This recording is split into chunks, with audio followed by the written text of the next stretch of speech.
Já voltamos com o segundo bloco do Programação Nacional. O tema de hoje é a alteração da lei dos agrotóxicos. Eu estou conversando com o professor Dr. Ângelo Zanaga Trapé, que é médico toxicologista, e também com o professor Dr. José Maria Guzmán Ferraz, que é pesquisador e professor de Engenharia Ecológica da Unicamp. No final do outro bloco, nós conversamos, o professor Trapé citou a questão de medicamentos que podem ser muito bons para a nossa saúde, mas podem ser também tóxicos, dependendo da quantidade aplicada. Citou também exemplo do Japão, que é considerado um grande consumidor de agrotóxicos, então a gente vai voltar a falar sobre esse assunto. Quando a gente fala de questão de medicamentos, acho que todos nós concordamos que um medicamento usado de forma desmedida, sem orientação médica, ele pode ser muito nocivo realmente para a nossa saúde. Mas com relação ao agrotóxico, a gente tem essa opção, o remédio a gente usa quando a gente está doente, quando precisa. A comida que vem, o nosso alimento que vem com agrotóxico, ele está aí todos os dias. Não tem como a gente escolher essa quantidade, professor Ferraz. Eu não tenho opção de dizer eu vou comer ou eu não vou comer, a não ser que eu coma um produto orgânico em vez de comer um produto convencional. O Brasil é o maior consumidor de veneno, talvez não por hectare, então não é uma verdade, como o professor disse, é uma verdade. Desde 2008 nós somos campeões em total de agrotóxico utilizado, né?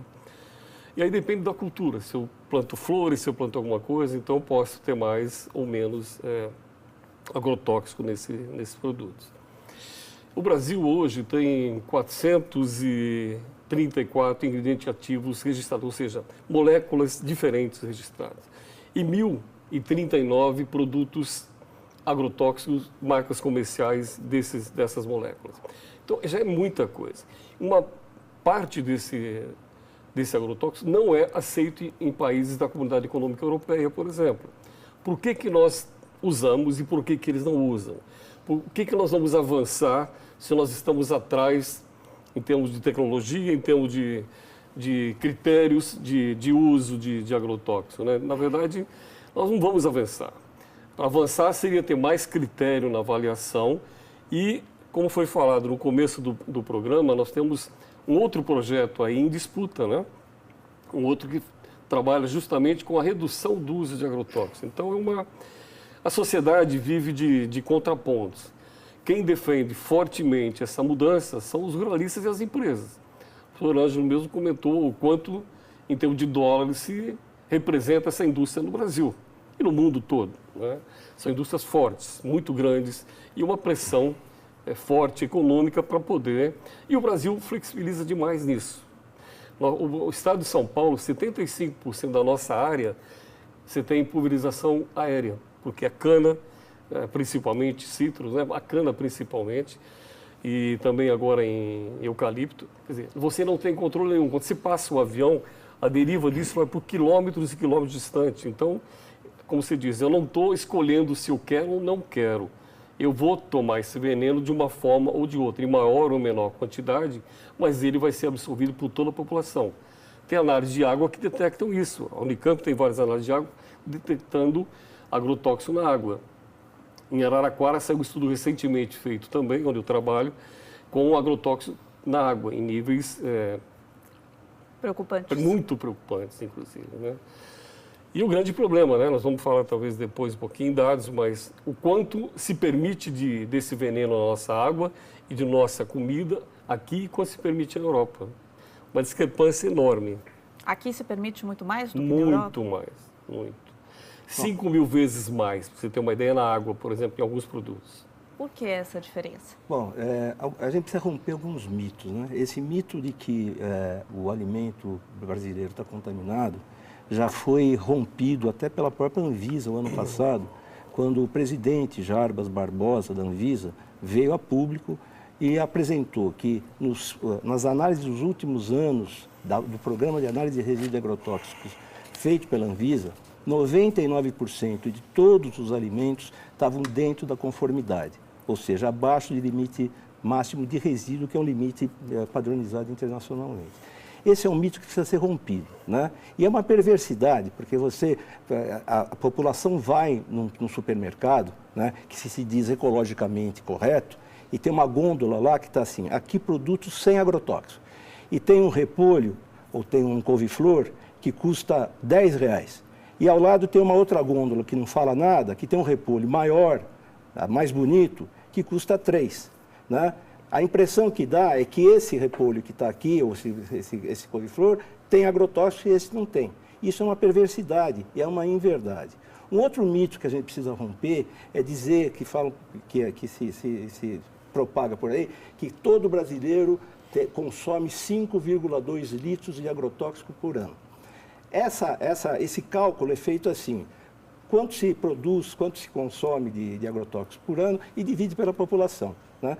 Se a gente usasse essa lógica totalmente equivocada, né, todos nós aqui fumaríamos 400 cigarros por dia. Eu não sou fumante, eu acho que você não é fumante, eu sei que o Zé Maria também não é fumante, mas a gente fumaria 400 cigarros por ano.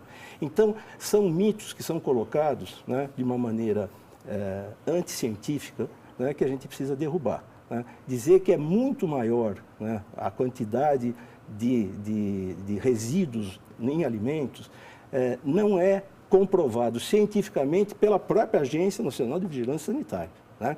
Se isso assim fosse, né, a gente teria um nível de contaminação humana, que é o meu trabalho. Eu sou toxicologista clínica há 40 anos, que eu avalio e examino agricultores com exposição de curto, médio e longo prazo. Né? Eu nunca atendi nenhuma pessoa no ambulatório de toxicologia da Unicamp. Eu trabalhei durante mais de 30 anos, né, com uma intoxicação causada por ingestão de alimentos. Mas se nós né? pensarmos nos agricultores, professor, eles estão ali num ambiente de trabalho, num ambiente controlado, com uma certa segurança, com equipamentos de segurança, e tem o contato físico ali direto com o veneno. Mas o veneno está ali e a gente está consumindo. Então, reduzir isso ao agricultor que está com seus equipamentos de segurança também não seria uma análise um pouco equivocada? Mas reduzir a ele só usando... O senhor falou sobre a intoxicação dos agricultores. Não, estou falando que lidam eu nunca com atendi nenhuma pessoa que ingeriu algum alimento que se intoxicou por ter resíduo de agrotóxico nesse alimento. Mas não são dados que são vistos a longo prazo?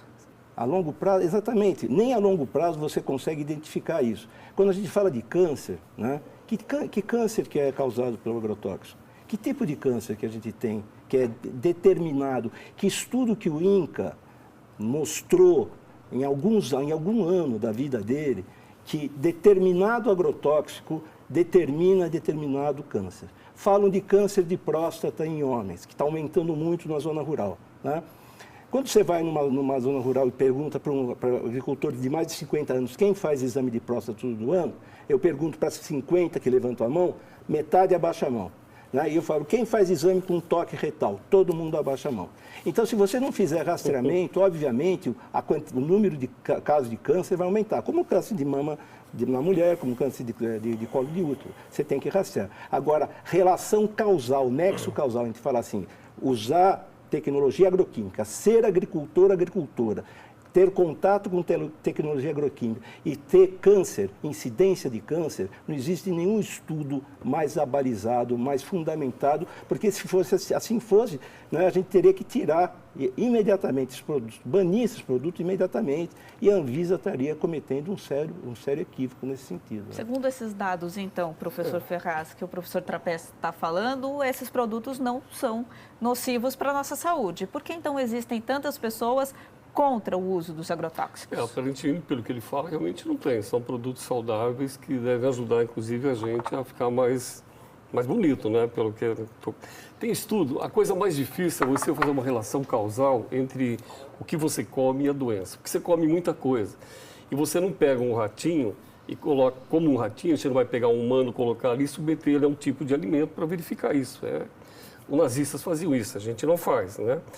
Mas com ratos se faz. Em ratos e em cães, tem estudos que mostram uma correlação direta entre câncer, vários tipos de carcinoma e alimentação. O glifosato, por exemplo, que é um produto dito dos menos tóxicos possíveis. Hoje, sabe-se, tem vários, a OMS, o INCA, a própria Anvisa, tem correlação direta, tem estudos que indicam que ele é cancerígeno.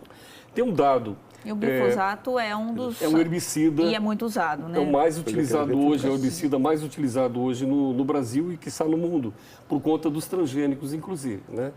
Tem um estudo feito pelo professor Carrasco na Argentina. Ele não é Carrasco, é só o nome, ele já faleceu, inclusive. Mas ele fez uma correlação entre o uso do Roundup, que é o glifosato, ao longo do tempo e número de natimortos. Crianças que nasciam com defeitos ou com problemas teratogênicos.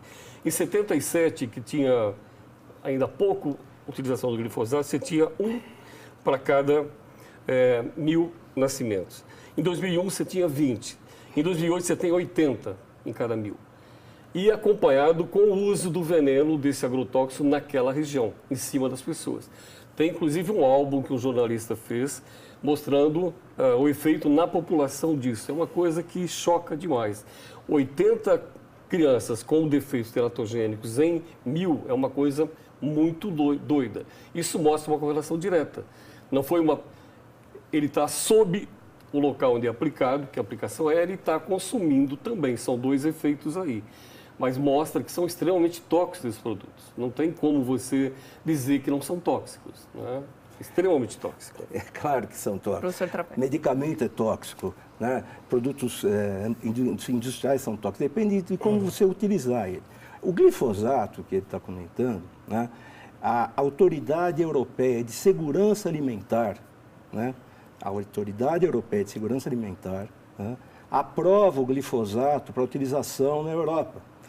O professor Roland Solek, que é diretor da divisão de risco, de avaliação de risco do Ministério da Saúde da Alemanha, né, que representa a Autoridade Europeia de Segurança Alimentar, trouxe estudos e tem estudos mostrando, né, resíduos mínimos de glifosato em aplicadores e resíduos ínfimos, não relevantes no leite materno em população europeia. E é usado na Europa, é usado nos Estados Unidos, como ele falou, que está no mundo inteiro é o mais utilizado, né? Quer dizer que o mundo inteiro, é incrível isso, né? Os Estados Unidos, o Japão, né? A Austrália, a Grã-Bretanha, a Bélgica, todos esses países utilizam esses produtos.